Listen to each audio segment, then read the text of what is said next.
We are back again with Caspian. When we left off last time, we were talking about Caspian's abduction and taken over Chichester. Is it Caspian? And yeah. Oh, okay. And then you went to the ocean where what looked like a submarine type of vehicle was in the water, and it was a very, very scary experience for you. And since we've gone that far, the next experience that happened for you was you had an anxiety attack. An anxiety attack at a museum. So please let us hear that. So this was like a week or a week and a half after I'd actually had that experience before with the submersible, and I had to spend most of my time off school, like each year.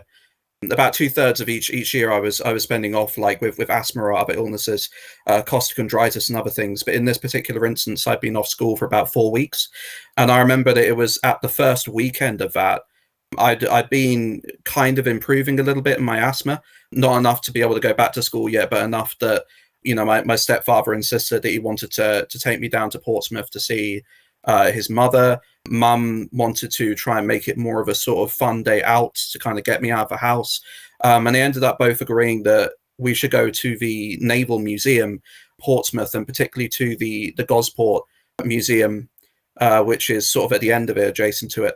And the reason why was because they were having a submarine docking there, one of the old nuclear subs. I don't know if it actually had any nuclear weapons on board, but it was, nevertheless there for show. I can't remember which one it was. I think it. Yeah, I'm not sure. I know my case investigator had an idea of which one it might be. I remember the appearance of it, but not the name of it. But yeah, so we went to the museum itself, and I mean everything was fine at first. I had my inhalers with me, things like that. We'd been around most of the museum. We'd seen the galleon ships, the Victory. I think the HMS Mary Rose was there as well at the time, had been dredged up and was on display. And we finally got to the submarine portion of the museum, and there was this nice little market that we had to go through first. And again, everything seemed absolutely fine until we turned a corner, and I actually saw the submarine. It was sort of entirely or partially risen out of the water and adjacent to the walkway. And there was a gangplank that allowed you to get on board. People were going up and down it. And the moment that I saw it, I just immediately collapsed to the ground, like in complete sheer terror. And it's interesting because me and Mum, again, our memories of it corroborate. But for me, all I can remember is that I was turned away from the submarine on the ground, and I was pawing at it and just scraping my nails, trying to drag myself away from it and just screaming, please don't take me down there. Don't take me down there. I don't want to go inside. I don't want to go down there. Which was odd because this particular submarine, with most submarines, you have to open a hatch on the top to get down inside. This one had a door in the side that you had to open, and you went inside of it. So there was nowhere for me to actually go down inside. It would have just been through this little door. But I was screaming that, and Mum was just completely perplexed and scared by what was happening. I was beginning to have a really bad panic attack. I was starting to lose my breath, hyperventilate, wheeze. Mum was trying to get me to take my inhalers, but I couldn't do it. I remember that there was these two gentlemen actually who walked past, and they asked Mum if they should call an ambulance, if she wanted help to lift me up. And Mum initially refused them, and she was like, no, don't worry, I'll take him back to the car. But they took me under the arms and lifted me up. And my little sister was quite small at the time, and she was in Mum's arms, and she was starting to cry because she was getting quite distressed by my state. And I just couldn't look at the submarine. I couldn't turn to see it at all, and I just wanted to get away. So Mum brought me around the corner into the market area. There was, I remember particularly, there was a stand that had leaflets next to the one that was selling crepes, and she brought me around to that one and started trying to get me to take my blue inhalers before she could get me back to the car. My stepfather, on the other hand, was having none of what was going on. He'd come there to see the submarine, and that was precisely what he was going to do. So he decided he was just going to go on board and then basically deride me after he came back about why I hadn't gone on board when I've been so eager to go on it before. I've been so excited by the prospect.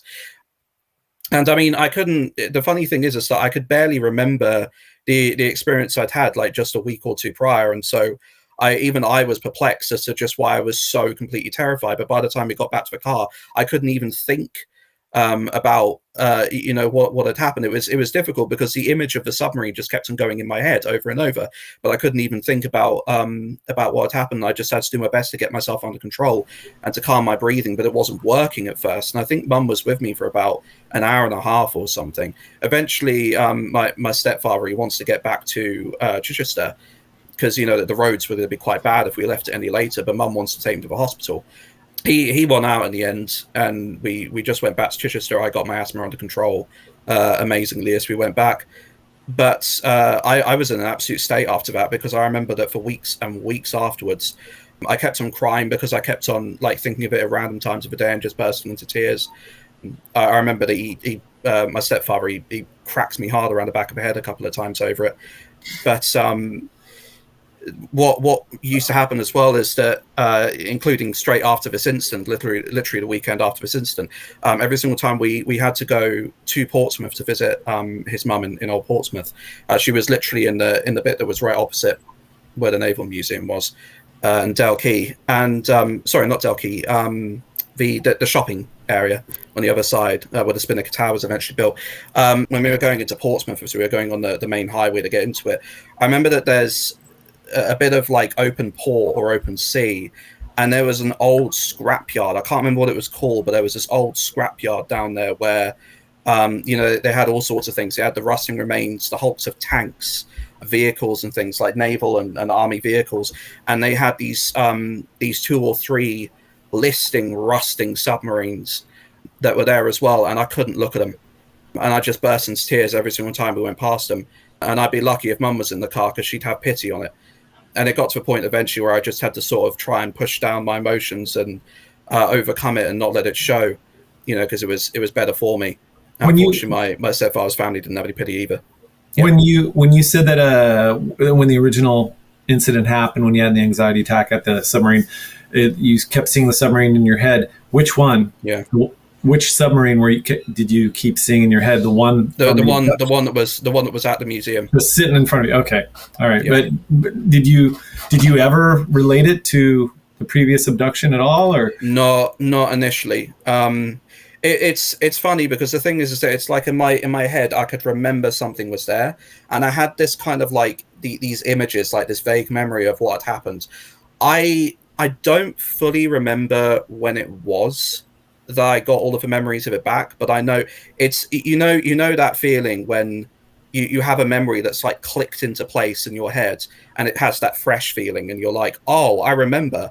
That's what it was, and I remember those pieces that I could recall, but there's still huge gaps, of course, in it as well. So yeah, and it was at that point that I related the two, and acknowledged why it was I'd had that panic attack. It's got terrible over the years. So I mean, I cannot look. I mean, even when I'm talking about it, as stupid as it sounds, my trauma mechanism, my PTSD mechanism, is to insert the image of a pork sausage in my head as best as I can, rather than a submarine. But if I do actually see one in a photograph or on TV or a toy or anything, I just get in a huge panic attack and have to take my inhalers immediately. Like I feel I'm going to pass out with just sheer fear.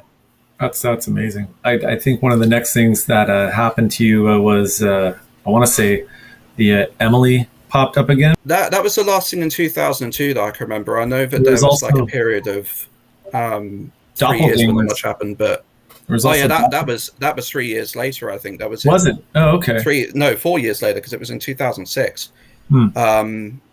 2006 was when activity really kicked off again. There'd been like a sort of hiatus of 3 years where there wasn't that much going on, like a bit of mist in the house, a few orbs, but nothing of real significance. I love it. Just a little mist in the house, paranormal mist and some orbs. That wasn't much, but that's it wasn't basically, in comparison. We were used to it. Yeah, but, I know that's what's wild. But overall, after the panic attacks and so forth, there was kind of a hiatus of several years before anything else kicked up, other than paranormal mist and orbs flying around. Yeah. So have you like potentially contemplated, maybe due to really this like really traumatic residual, do you think maybe there may have been some experiences in that 3-year gap you almost had like a defense mechanism where your memory may have suppressed them, or No idea. yeah. Well, the problem is that if my memory suppressed it, I can't remember it, so I don't know. Right, yeah. But yeah, Kind of a loaded question, I suppose, but yeah, no, I have no idea. It just all I can remember is a few. It's like some mist, a few orbs. Yeah, but not much. I know all I can pretty much remember of that is starting my secondary school. Doctor Who got rebooted, and I finally got to see that. And I was playing RuneScape, and that was my life back then. Not so much paranormal stuff going on. So everything else was happening about 3 or 4 years later in 2006. Oh. You know what though? On page, well, from 39 was your anxiety attack, and then the next thing you talk about is a black triangle daytime UFO sighting. Was that close to around the time as well? No, that was in 2000. That was the first incident in 2006. Really. Okay. We'd gone down to Bosom, which is Bosom Harbour. It's a famous place in the south of England because it's associated with King Canute, who, you know, according to the legend, he attempted to turn back the tide, sitting on the shore by exerting his divine rights. But of course, the water lapped around his feet, and you know, he realized that even as a king, he didn't have all the power in the universe. But no, we'd been there because we often, still to this day, we like visiting Bosom and walking around the harbour walls and the walk around there and visiting the old town and the church. But we'd gone there, and I think it was I think it was at the end of our walking around. It wasn't at the beginning, it was at the end. We'd gone back to the car park, and we were standing at my grandmother's car because her boot was slightly open. I remember something was hanging out here and her boot was slightly open, something red and green there. And I know that Mum was standing here, my grandmother was standing here, and then I was just slightly at the back here. I was close towards a row of other cars, and I turned around and was just looking around at the car park, and there used to be a lot more trees along the edge of it where all of the boats are, which have all of their masts that come up. And I remember as I was looking over at that completely silently, this thing that I've described as looking a bit like an arrowhead, like an old stone flint arrowhead, but completely dark in color. It was coming up at this sort of an angle, and was coming up like this in the sky, but behind the masts. And then it went onto a level and was slowly drifting over the car park. When it got about halfway over the car park, in my vision of it, like that, just sped off at, you know, incredible speed. No streak, no blur, just gone in the blink of an eye. And I turned back to Mum and I asked my grandmother if they'd seen anything. But she said that she caught a glimpse of a black plane or something, but she hadn't, you know, really noticed anything. And my grandmother, of course, had been turned away from her back had been to it, and it was completely silent, so she saw nothing at all. But and I've never seen any other UFOs over Bosom since. That was one and only time. But yeah, after that though, a lot of the activity at home really started picking up. It was later in the year that my little sister had been off school sick. She was in, I think, her first year of primary school at the time, or somewhere right at the start of it, and she'd been home ill. And it was actually during the daytime. Emily normally appeared at nighttime for her, but it was actually during the day that, according to her, she came through the door into her room.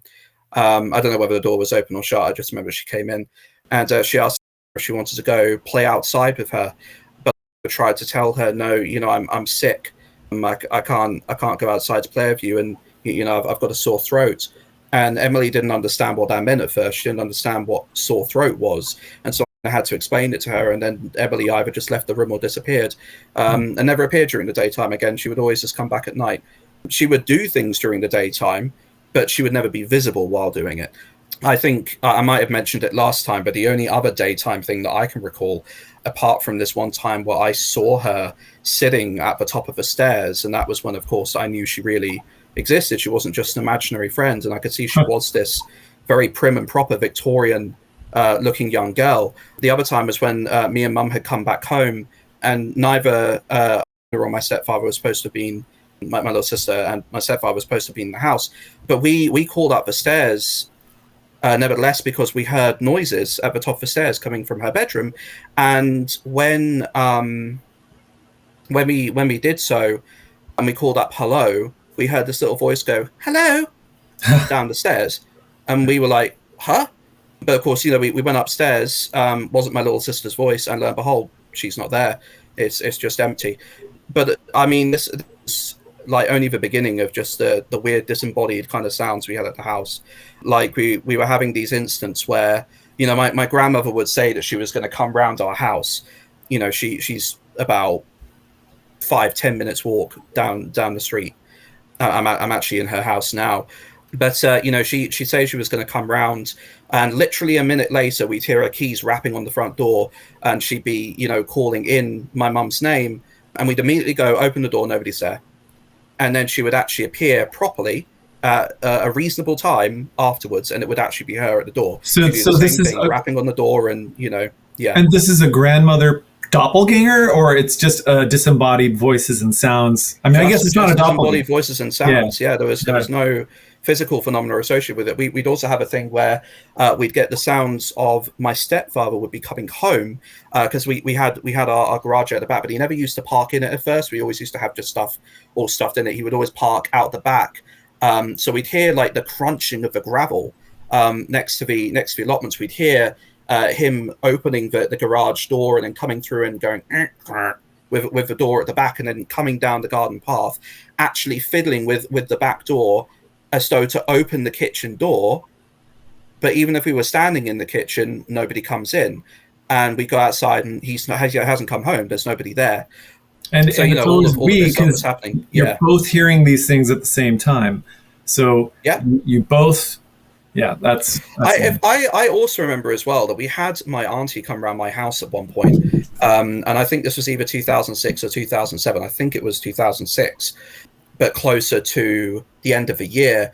She'd actually come round, and this was the first time that we'd had an instance where we thought that my stepfather was in the bath, because that's where she heard him. She heard him in the bathroom because he splashed around quite a lot. It's him from all the sounds he makes. And so she came to mum and she was like, oh, did you know that he's home? And mum was like, well, that's not possible. He should be at work. I think I'd just come home from school as well or something, or I was off school. I can't remember, but I know that he was supposed to be at work. And of course, we went to the bathroom and he's not there. There's no water in the bath even. There's nothing that could have created those sounds. Yeah, all of that sort of stuff was happening. All of the other like myths and things intensified. I know that at that time was when we started to have objects that would just move to different parts of the house. We'd have things falling off shelves. Did you ever see them move, or they just would be in a different place? You did? Me and mum were actually in the dining room at one point, and we did actually see something fall off one of the shelves, the upper shelf on our bookcase area. We actually did see something fall off that and go onto the lower bit and then onto the floor. I remember that we also saw something rolling across the dining room table at one point that shouldn't have been moving.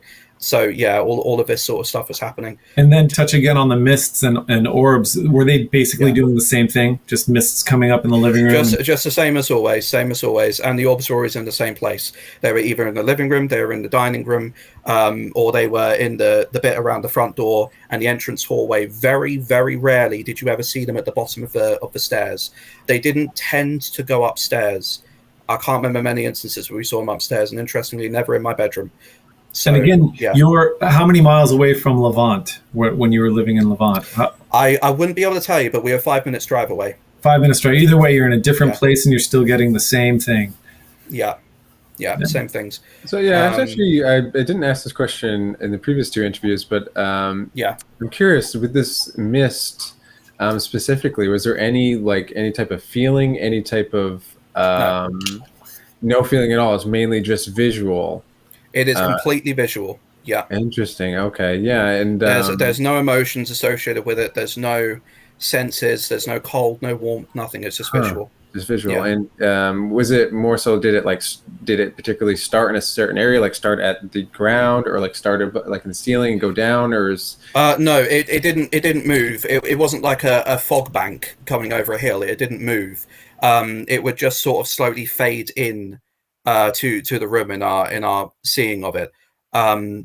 So yeah, and it would fade in sort of like either it would be pretty much filling the room from floor to ceiling, particularly in one corner or along one side of the room, or it would be a little bit off the ground and rise no higher than that. But the way that it appears is not like you think of like real fog. if you're walking through real fog. The way that it appears is more like this sort of fuzzy, sort of hazy obscurity, speckly, fuzzy obscurity, but everything is completely this sort of either grey or a bluish colour, but not intense blue, just a very dull, very muted blue. Any smell? Almost grey. No smells, nothing. Perhaps maybe it was something to do with like perception. It almost seems more so like it's not like a physical substance of sorts, almost as if it's like something that's happening that's being picked up by some type of psi, some type of telepathy, or just a sense. Me and Mum attested would be taking balls from the garden and try throwing it through, and of course it doesn't swirl out of the way like a normal mist would.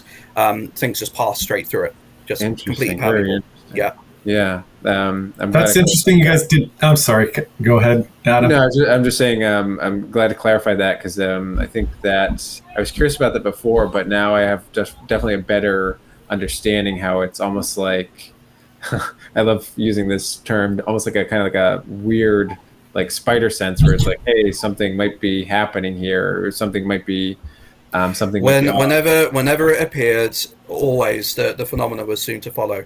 It didn't matter if it was ufonauts or paranormal phenomena. Whenever it appeared, they came with it. When we were part of a spiritualist church for a little while, they said it was ectoplasm. But I have no idea what ectoplasm is supposed to look like. But based on Ghostbusters, it looks nothing like that. So,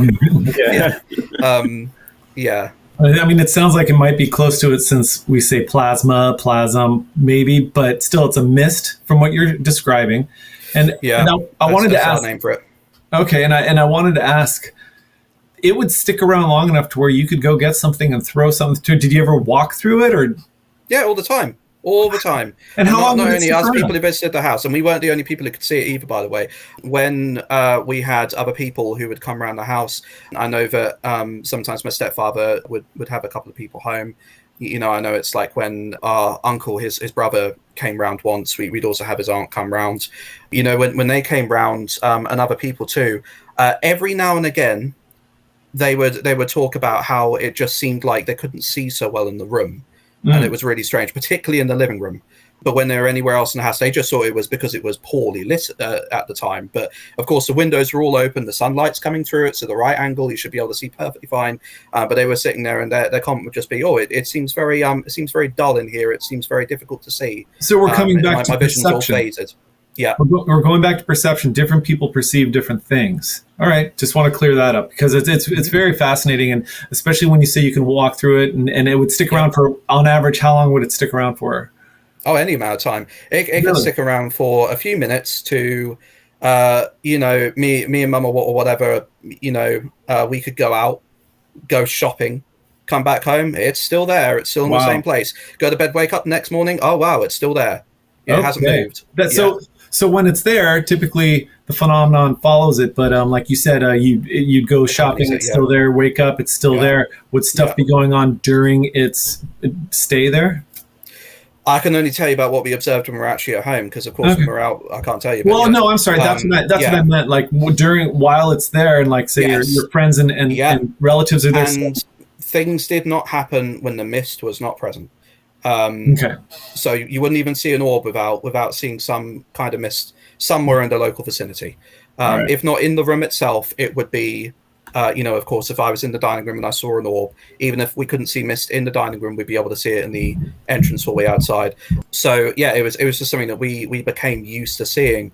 And it's interesting because it would go wherever we went. If we went to, you know, my grandmother, my stepfather's mother's house, you know, whenever things happened in that house, there was the mist. Here in my mum's house, my other grandmother's house, mist. You know, it didn't matter where we went. Whenever this phenomena came, the mist came with it. And did they say that the mist is never there until you guys come over? It's following you in a sense. They've never commented on it like that. It was only when they were coming round and they were commenting on how it would look like when they were sitting in our living room and everything like that.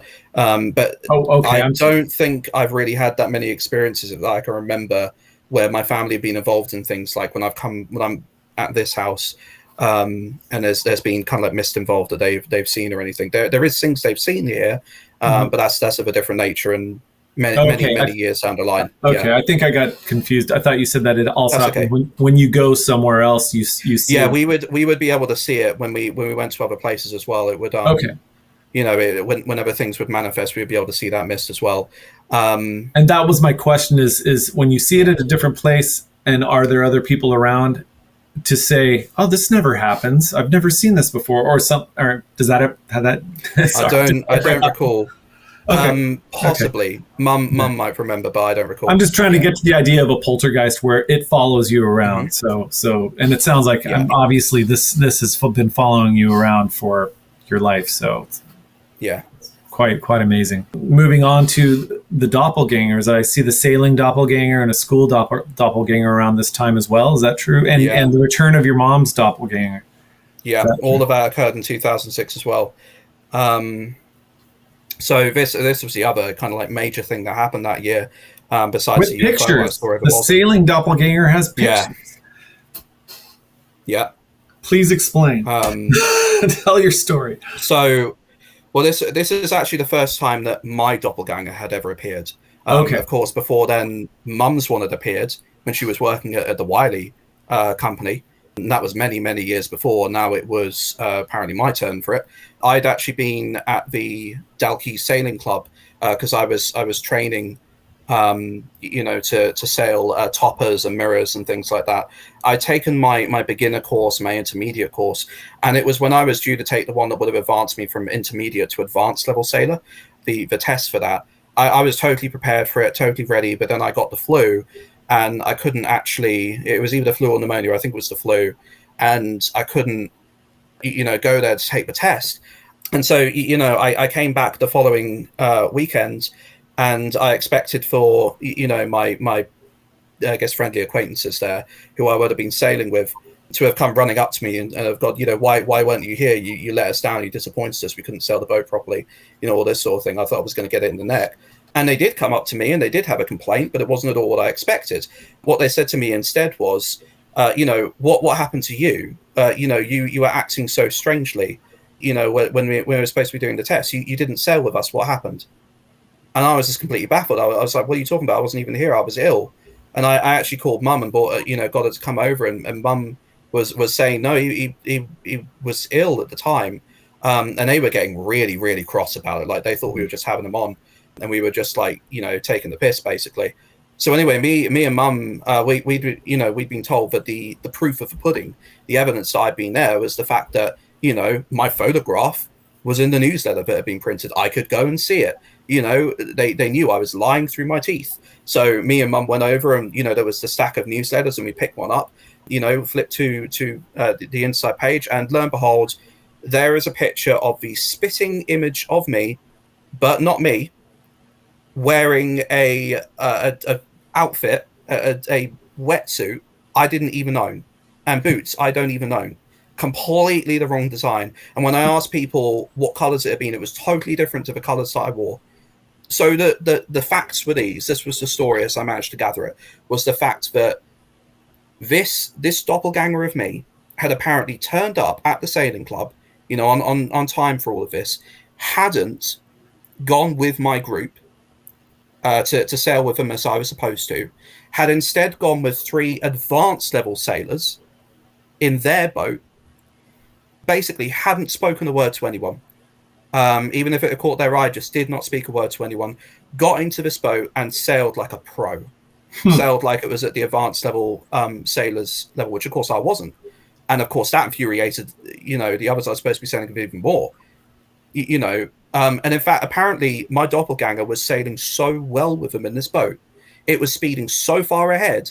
They had the instructors had to catch up with them to tell them, you got to slow down.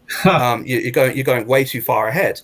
So anyway, they finally got to this area, this shore or island bit or whatever they were supposed to get to. They had a picnic there. They played a game. I think it was rounders or something they played. And the teams were split up. Of course, my doppelganger goes into the team because of my age. I was slightly older than the other people I was supposed to be sailing with.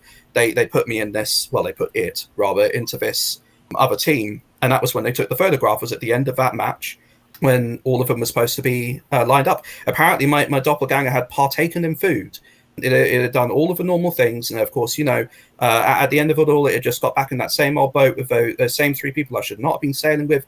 Adeptly went back to where it was supposed to get to, got out, didn't even bother rinsing itself off. It didn't even have a shower. It just went in its wetsuit, didn't even get changed, and just walks off the premises. Didn't even wait for my mum or anybody to arrive. Just walked straight off the premises towards the local pub restaurant. Goes around the corner, and just like my mum's one before, disappears out of sight. Nobody saw it go anywhere. Didn't see it go down the lane. Didn't see it go to Sophie's boatyard or anything where my stepfather had his mirror stored. Nothing. Just completely disappeared. And to this day, I still have that photograph. Of course, we have a copy of the newsletter, and it even has my name written in it. It has that photograph there. It says who I was with. It tells the events and all of this. So it was complete corroboration to the thing that I was told. And it's just completely bizarre. It wasn't the end of it, though. But yeah, sorry, go ahead. Well, I was just going to say, how much did you guys talk to the advanced sailors that sailed with them? I remember reading that it didn't talk. What? Well, how did he even get on the boat? It's like just walked to it. Just walked, got in as if he, I suppose as if he just owned the place, as if he knew exactly what he was doing, as if he'd been instructed, just got in and off he went. Helped him out like a pro. Got the boat all set up and everything, and they just sailed away perfectly. Yeah, it's interesting because the only thing I want to try to explain this in my own head, and the only thing I can come up with is somehow, since you guys have poltergeists following you and all kinds of strange stuff, you guys are like shining in some alternate universe, and people are able to somehow manifest a doppelganger, and like say some sailor in some past life said he wants to sail one more time, and he just comes in your doppelganger and goes into. I don't know what to think. This is that is a nice one, but I think the problem is the sheer complexity of how these doppelgangers behave and all the different varieties of events they turn up to. Yeah, it makes it insane. Yeah. But like I say, that year, that wasn't even the end of it either. I'll continue though. After right, yeah, you have a school doppelganger. Yeah, go ahead, Adam. Mm-hmm. Yeah, and just to recap, your the first experience with your mother's doppelganger, she also got sick, I believe, and that's was the reason she didn't show up to work. So that's. Yeah, I was going to make that connection too. It's like maybe you're not just getting sick on accident, but yeah, you can really go. Well, I mean, the problem was is that we got sick all the time. We're people with a lot of health conditions, so I mean that's yeah, but it is interesting that correlation is there. Yeah, it might be nothing at all, but it's you could say it's convenient for this these situations. And I'm a person that more doesn't believe in coincidence. I believe in correlation and meaning. So obviously it's connected, but what is the level of that connection of being sick, and then these doppelganger experiences, and then maybe we can figure out something else as you kind of describe, the other occurrences here. So I mean, it wasn't long after that I'd been off sick from school, and it had appeared again, but except it had gone to my school, and it had wandered around apparently. So I was told I had wandered around, not going to my correct classes, just wandering the halls. Whenever I passed teachers, I didn't really say a word to them, but I would talk to the other students. And when I talked to the other students, apparently I was going on and on about computer technology I had no idea about. I was talking about TV shows I don't even watch. I didn't even acknowledge my best friend / kind of girlfriend at the time, which really upset her, just because in her eyes I'd snubbed her. But I didn't even acknowledge her. This thing didn't even know her name, didn't know her connection to me or anything. And apparently it hadn't even gone for lunch. Nobody had seen it go down to the dining hall and get what I normally got. Didn't sit there and eat. Wasn't really seen anywhere. It just sort of disappeared halfway through the day. So yeah, I mean it was not long after that actually. But me and her we ended up not having a friendship anymore, and that was a huge contributing factor because of course it was something that I could never really rationally explain. Yeah. Well, since you were sick that day too, right? I was. Yeah. So your mom called you in sick, didn't she? You have to call in sick, or? Yeah, that's correct. So the teachers are thinking he's supposed to be sick right now. What's he doing here? Possibly. I don't know. how much? Yeah, why the hell is he at school? Yeah. Yeah, if they even really cared enough, it wasn't the greatest school, but I mean, yeah. Nevertheless, though, yeah, it was completely on record that I shouldn't have been in that day. My mum's doppelganger also returned as well, because mum would always shop at Sainsbury's for the most part, Tesco as well. She never really went to Waitrose supermarket because at the time it was just so expensive. But my grandmother went there sometimes, my auntie went there sometimes, and they'd actually gone to Waitrose to go shopping, and had unexpectedly seen my mum in there pushing around a trolley.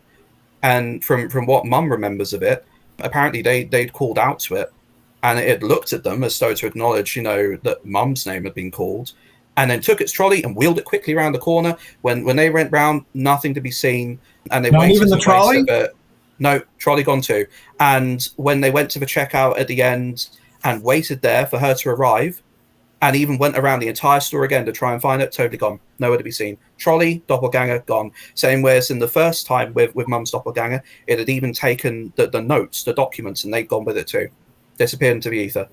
Whole entire trolley, gone. No items in it though. It had been pushing an empty trolley.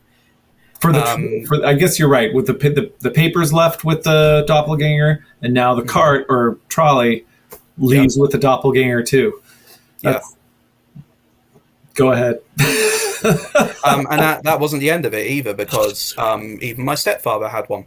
So the weirdest thing was starting to happen, that me and mum would be going places, or we'd be going uptown, and we would have random people who'd be walking up to us. They throw their arms around us, or they come up to us and just start talking about all of this sort of stuff that they'd seen me around in the Chichester skating park by the college. I didn't even skate. I never went to a skating park. But according to people who came up to me and talked to me in the streets in Chichester, my doppelganger was called Archie. And he would go to the Chichester skate park and basically have a nice chinwag with people and was great friends with them. But he was a really bad smoker. He would just smoke dozens upon dozens of cigarettes. I can't, because I'm a chronic asthmatic. But this doppelganger would. And whenever these people would come up to me in the streets, they were confused as to why I wasn't smoking. I didn't have a cigarette in my mouth. How old are you at this point? So in 2006, hold on a second. I've got a cheat sheet for my ages, because I have dyscalculia list, which is hard for me to remember. Give me a second. I'll open this up. So in 2006, I would have been about 14, going on 15 years old. So your doppelganger is 14 years old and smoking like a smokestack. Smoking like a smokestack, yeah. And then of course, mum had people coming up to her, and they'd be talking to her as if they were continuing conversations they'd had with her before that mum had never had with them. She'd never even met these people, but they would be talking as if they'd been given like great advice by her at some point, they'd had a great chat with her and she'd really helped them out, or they'd like seen her at some event or something. Like even people that mum knew, like mum's friends and such, would say that they'd seen her around and mum had never been there, all of this sort of thing. I was going to ask real quickly, did Ian or Dave, the guys from BUFOG, have they ever heard of stuff like this? And what did they have any kind of explanations? No, not really. Okay. All right. They just thought it was perplexing and strange. BUFOG's focus is they do of course cover paranormal stuff, and that's part of people's reports and experiences, but their real focus, their real meat of what they do is UFOs. Okay. And ufology. Right. So yeah. But I'd love to hear someone's explanation of a doppelganger, because to me it just sounds like a disembodied spirit who's able to materialize or just bring up. It's okay. I'm gonna stop. My brain's just like. You can go down. I've been here doing this for years. My stepfather also, he would have times where he would be almost kind of getting in trouble at work, because people would be phoning him up about conversations they'd had with him at work he'd never had with them. That's right. And your stepfather's also one that is not into any of this. He is. He was in the beginning, because he'd had experiences of his own. He became less and less into it the more he feared it over time. Oh, that's right. I think his mental state sort of destabilized a bit. So yeah, because I could imagine just him not having this happen to him his whole life, like you and your mom have, just coming out of left field, just punch him in the face with this crazy stuff. Yeah, and of but course, anyways, also it's his work. Yeah, right, and that's what I was going to say. People from work saying that he was in a place he wasn't. Well, go ahead and finish the story. No, that's pretty much the end of it. It was just he would have people phoning him up and saying about this, or he'd be in work and he'd be telling mum, the people would be walking up to him, because at first he just thought they were having him on. They thought it was just like this massive prank. They were just trying to wind him up, wind up merchants, as he called them. But then as time went on, and it just kept on happening, and it was people higher than him, and it was people who supposedly equaled him and whatever, or part of teams or whatever. All of them were doing this, and it was obvious it wasn't just some kind of concerted effort. It was just not possible. Was he getting in trouble at all, or people were just thinking they were? I think he did, but not too severely. It was more like, you've had this conversation, or you've said you're going to go do this thing, but you haven't done it. And you say that it kept happening to him, so it sounds like it happened to him a good handful of times. Oh, a lot throughout the year. Yeah, it's why at first he thought they were pranking him. They thought they were having him on because it was happening so much, but it just kept on happening. It kept on happening. Now, would you say your stepfather's attitudes changed before 2006? It seemed, based on the other two interviews, he was starting to get more and more skeptical as more experiences happen. I wouldn't no skeptical is not what he is. Fearful is what he was becoming.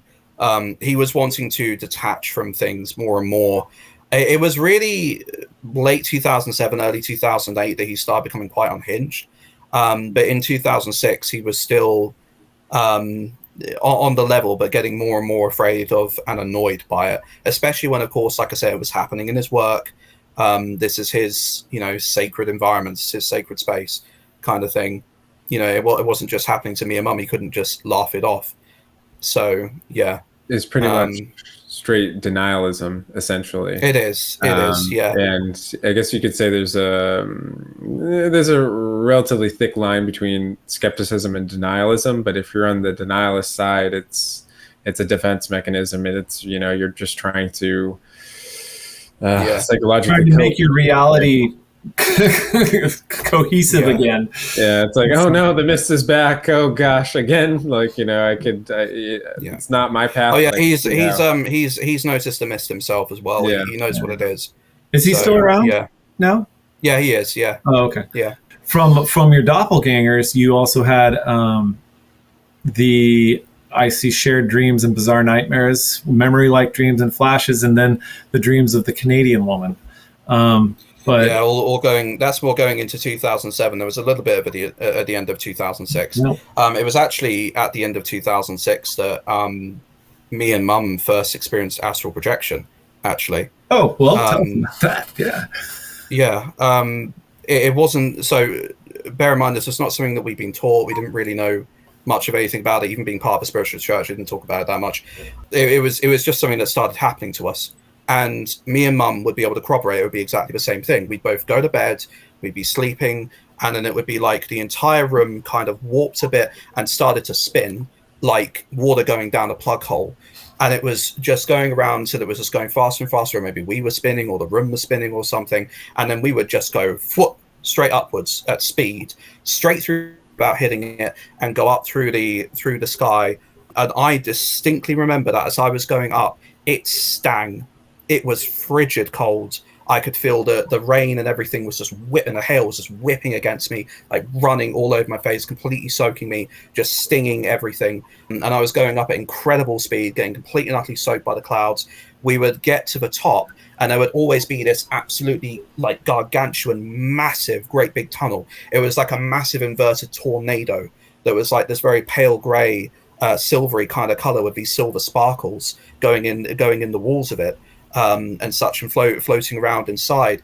And as we were going into it and passing through it, there were other people as well, people we didn't recognize, who were going back and forth at incredible speed past us as we were going through. And we would always go to the end where there was this, it's the cliche light at the end of a tunnel thing, but there was this weird light at the end of it that you couldn't feel. There was no warmth or cold from it. It did not blind you. It was kind of almost soft upon the eyes, but still very radiant.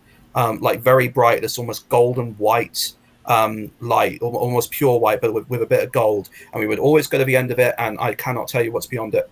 But every single time we would go into it and come back repeatedly, over and over and over, night after night. And you're saying so you and your mom were astral projecting me and my mum both. We both corroborated the exact same experience as the morning after. Again, you would see people going back and forth. What did they look like? Were they just people? Just normal average people? They just look like. Yeah. But I guess the second question is, they look like normal average people, full bodied, just flying like Superman, or what? No, not like Superman. Like they were like they were like us. So they were being pulled. No. Like people who are straight, who are being pulled.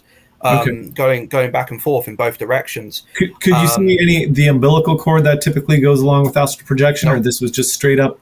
No, it wasn't for many years before I first saw that cord. I could not see anything like that at the time, and neither did Mum.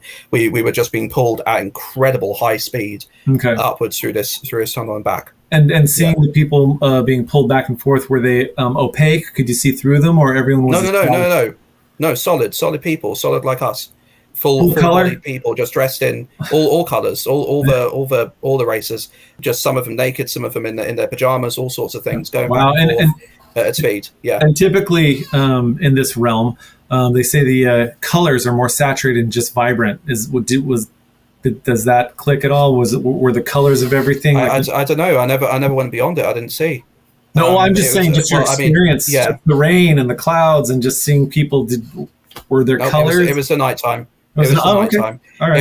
It was more something that I felt, because of course it's dark. The thing that really stood out in the sky was that silver pale grey rotating tunnel, like this vortex, like a tornado, an inverted tornado.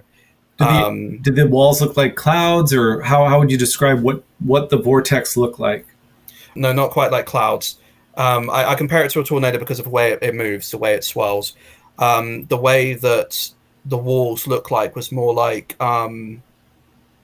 if you're going to have clouds, cirrus clouds, very thin clouds, very like but compact, not with gaps, not with transparency, with like compact, thin, not quite smooth, but not lacking smoothness. It's difficult to describe.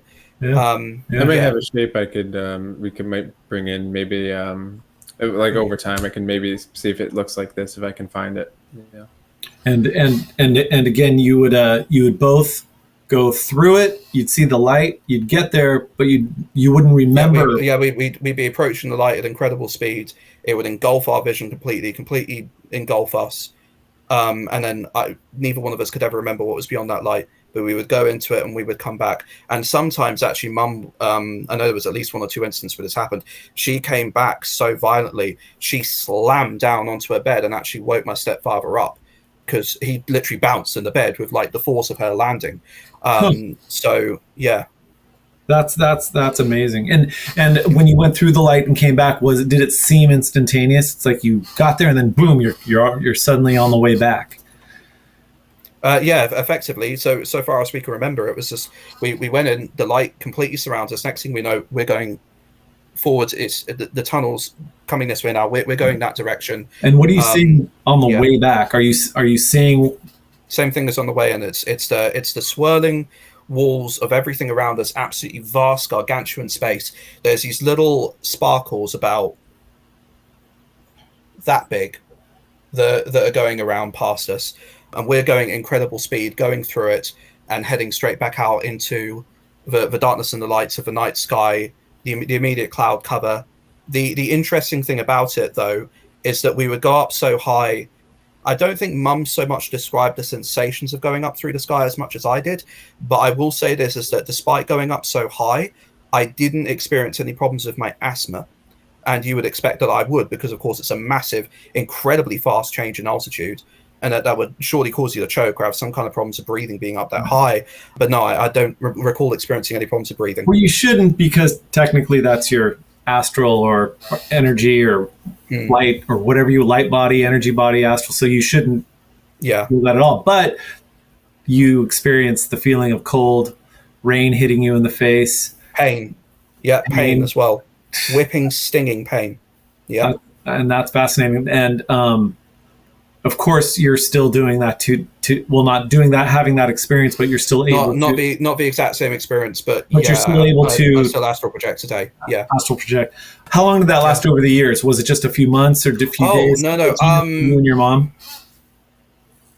That's hard to estimate because it was kind of it was really hugely clustered in 2006, a bit in 2007, kind of a hiatus around the middle. Not so much towards the end of 2007. Came again sort of towards the end of 2008, beginning of 2009. I know we had a couple of astral projection type instances, and then it wasn't again until I would have to ask Mum for the exact year after that, but I do recall the next thing she experienced when she went out of body. Yeah. How long did it last that you and your mom experienced the same thing at the same time? It ended about halfway through 2007 that we'd be experiencing the same thing simultaneously. That's what's amazing is at least your mom was always there. It seems like she's experiencing all this stuff through your life with your mom. I mean, how could that get any better? I mean, at least you're number one, you have someone you're experiencing something with, so you can corroborate that.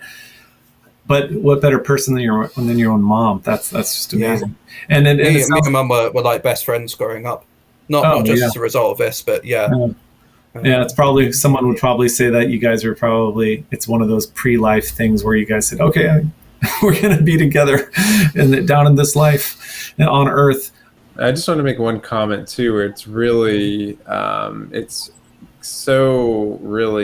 really just honestly, I guess you could say like a blessing that your mother really had similar experiences and kind of had that foundation as well, because one of the most challenging things, and I know somebody very close to me who had such difficulty dealing with these experiences just themselves, and it can be so frightening. And just to have there's a lot of research on resilience and what makes people resilient, and one of the leading factors is one other person, one other person that you can share your experiences with or relate to makes all the difference. And I'm so glad that you were able to kind of almost learn things and trying to just like, oh my gosh, this happened to me last night. It was like, oh, like that happened to me, and it's just kind of, picking back off that momentum. I think it would have been definitely a very different story if solely you had these experiences, or vice versa, solely your mother. It would, that would be a totally different timeline, but it's not the one we have here. The one we have here is definitely something magical from my perspective. Have you heard of Robert Monroe? His story is similar to yours in that he didn't start experiencing this until he was in his 40s. I believe he was in his 40s, and he thought he was dying. He kept having these experiences, and he was already he already had formed a production company of some sorts. I forget what it was, but either way, he hired physicists to help him figure this out, and it was for him. He just could not explain it, but he wanted to scientifically figure this out so he can share it with other people. And that's, of course, how he created the Monroe Institute. But what came out of it that was very interesting was Thomas Campbell, who was one of the physicists trying to help him figure it out. Robert Monroe, of course, taught him how to astral project. So they did a lot of testing as well, where they would, I believe one of the tests was they would go to a place. I think they were on the East Coast, and they would go to a place on the West Coast, go to a room, try to read something. And they said typically it was hard to read things. Sometimes things were out of place in the room, so they were, creating things in their own mind. But nonetheless, they were still in the correct room, and there was still something there to be read. But it's fascinating that you kind of had the same experience, and that it just started happening when you were around your teens or something. And it continues today. Can I actually just share my screen real quick? Yeah. Go ahead. Here it comes. Does the vortex look anything like any of these shapes here, like this one? The red cone that's got that a little bit, but without.